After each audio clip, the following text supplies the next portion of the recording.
Hello guys, yan, pinasyalan po natin ang sikat na pasyalan ngayon dito po sa Mulawin Boulevard. Gusto po natin kasi makita ng gabi.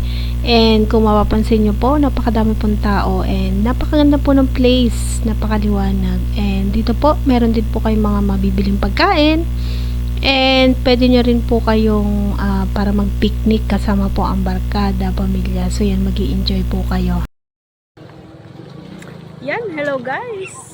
Andito po tayo ngayon sa Mulawin Boulevard. So bumalik po tayo ngayon para makita natin sa gabi. So yan, makikita nyo po na napakaliwanag nga po dito. And ang dami po namamasyal. Madami ding nagtitinda. O diba? Ganda dito. Ang hangin. Sarap ng pakaramdam pag nandito ka. Ang lamig ng kapaligiran, nakaka-relax. So yan, pasyal po kayo dito sa Mulawin Boulevard. Hello guys, andito po tayo ngayon sa dinadayong Mulawin Boulevard. And kasama natin ngayon si Kuya Osmond. Kuya Osmond, ano po yung idea? Bakit nabuo itong boulevard na to? Good evening po sa lahat. Kasama namin nagagandahang ma'am. Nagagandahan pero nag-iisa lang ma'am. Tsaka si Kuya Victor. Ako po si Mr. Osmundo de Guzman. Taga dito po mismo sa may lugar ng Boulevard, Mulawin Boulevard. Ang nangyari po dito, ito po ay naging project po ito ng national.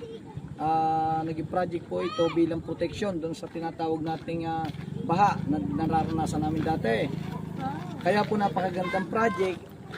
At the same time po, ang napakagandang nangyari, naging Mulawin Boulevard at marami pong dumadayo dito. Actually, nung Huwebes Santo, nung gabi, parang estimate ko sa mga tao, nasa mga kulang-kulang 2,000. Sobrang dami. Masaya po dito, may mga tindahan, mamili na kayo ng mga alak, mga pulutan, mga pagkain, lahat na po, kahit yung mga bata, may mga laruan dito na bibili.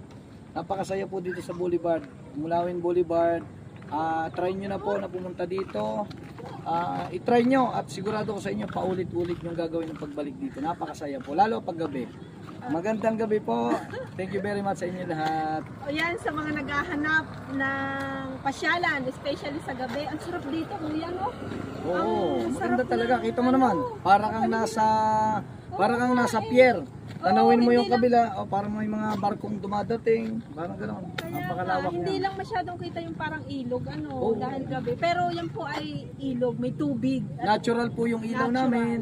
Wala po kaming gasto sa kuryente. Ito po ay solar. Solar. Kaya napakaganda po yun. Pasyal kayo dito. Pasyal po kayo. Nandun po sa unahan yung mga tindahan.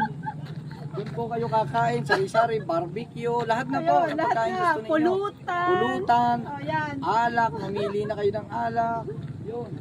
Mamili na rin ho kayo ng mga chicks doon, mamili na rin kayo ng mga lalaki doon, marami ho, iba't ibang kulay. Ayan. Ang dami na nasabi ni Kuya Osman. Baka may masabi pa. Kuya, maraming salamat. Thank you. Then,